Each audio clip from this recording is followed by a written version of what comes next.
Welcome back sa aking YouTube channel. Para sa mga first time lang po na manood, please click mo na yan, Jeremy's TV, Manila. Anyway guys, wala nang bayad o libre lang, tulong mo na lang din sa kapwa mo. Alright? Thank you very much po. So topic natin ngayon po today's reflection. Nasa tema pa rin tayo siyempre ng Pasko. So habang papalapit yan, abala mga tao, di ba? Busy sa mga regalo at kung ano-ano pa. So ano nga ba talaga ang diwa ng Pasko? 'Di ba? Dahil ito'y mula sa sanggol na galing sa langit ay bumaba dito sa lupa sa pamamagitan ng ating mahal na ina, itong si Mama Mary, na pinili ng Diyos na punong-puno ng grasya, 'di ba? So paano ka namang hindi punong-puno ng grasya? Diyos ang dadalhin mo, anak ng Diyos ang dadalhin mo. Pero guys, sa modern time natin ngayon, 'di ba? Makita natin parang nagiging commercialization lang. Tapos yung mga bata para mas excited pa kay Santa Claus. 'Di ba? Kasi kay Papa Jesus. Ah, kaya nga makita natin mga Santa Claus na nagsisikalat din kahit saan ka pumunta. At ang mga kabataan ngayon mas excited pa sa mga gadget, magandang sapatos, damit, ah, at mga iba pang mga bagong sinusuot tuwing araw ng Pasko. Pero sa ating mga matured guys, di ba? Kagaya ng mga nasa trabaho ngayon, excited sila saan? Ibigay mo na ang aming Christmas bonus. Yan, mga ganyan, di ba? 13-month pay. Christmas party. Ano pa? So, mga reunion, di ba? Kung saan nagsasalo-salo, nagsasama-sama ang mga magkakapamilya o magkakaklase o magkakaibigan. So, yun.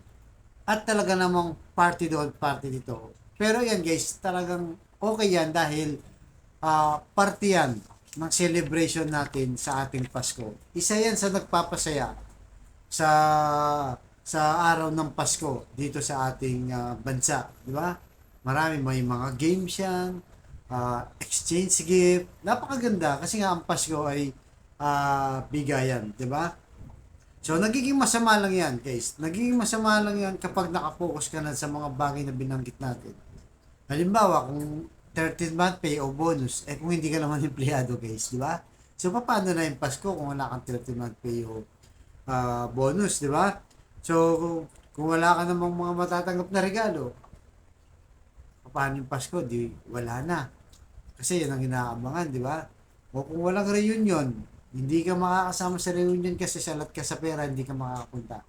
Ultimong pamasahe, wala ka. So, paano ngayon yan, di ba? So, malulungkot ka na dahil doon. So, ang tunay na diwa ng Pasko, guys. Kasama yung mga binanggit nating mga party, mga regalo, lahat yan, kasama yan. Party yan ng Pasko. Pero ang tunay na diwa ng Pasko, ayon sa 1, chapter 3 verse 16, ang popular Bible verse na to. Sapagkat gayon na lamang ang pag-ibig ng Diyos sa sangkatauhan. Kaya't ibinigay niya ang kanyang kaisa-isang anak upang ang sino mang sumampalataya sa kanya ay hindi mapapahamak, kundi magkakaroon ng buhay na walang hanggan. And guys, napakaganda, di ba? Ito yung talagang popular na marami may kabisado sa Bible na to na John 3:16. Yan ang talagang dahilan. So ano ba ang dahilan? Ito lang ang pag-ibig ng Diyos sa atin. Di ba? Kaya nga kaisa-isang anak niya pinadala pa dito sa mundo para mas lalong patunayan sa atin kung gaano tayo kamahal. Kahit na ang tao ay pasaway,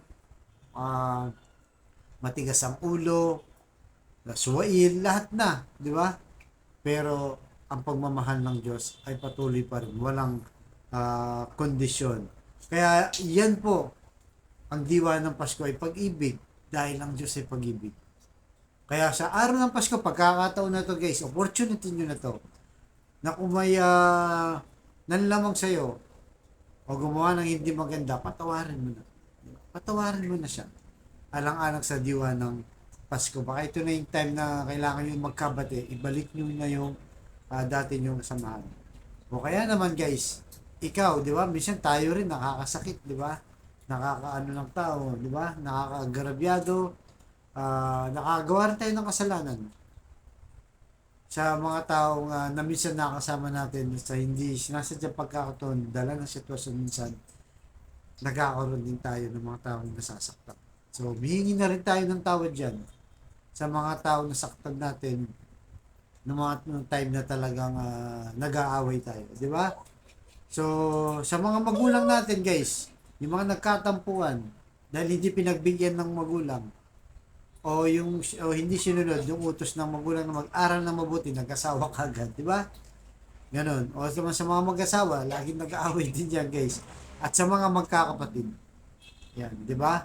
So, yan po ang ilagay natin sa pusit isipan ng tunay na diwa ng Pasko, na pagmamahal ng Diyos na sa kanyang kaisa-isang bugtong na anak ay pinadala pa dito sa mundong ito para lalo pa tayong mahalin ng Diyos. Unconditional, guys, ang kanyang pagmamahal. So, yun po ang ilagay natin sa ating pusit diwa sa lalong-lalo na sa paparating na Pasko. At sa kapatid nating nanonood sa aking vlog na may matinding karamdaman sa financial o sa relasyon na sa tingin mo hindi mo nararamdaman ng Pasko dahil sa mga bagay nito. Ito na yung pagkakataon na mas importante ngayon yung pag-ibig ng Diyos. So, type mo na lang, Lord, bless niyo po ang kapatid namin na nanonood sa aking vlog na may matinding karamdaman. Stage 4 cancer na, Lord. May taning na po sa buhay.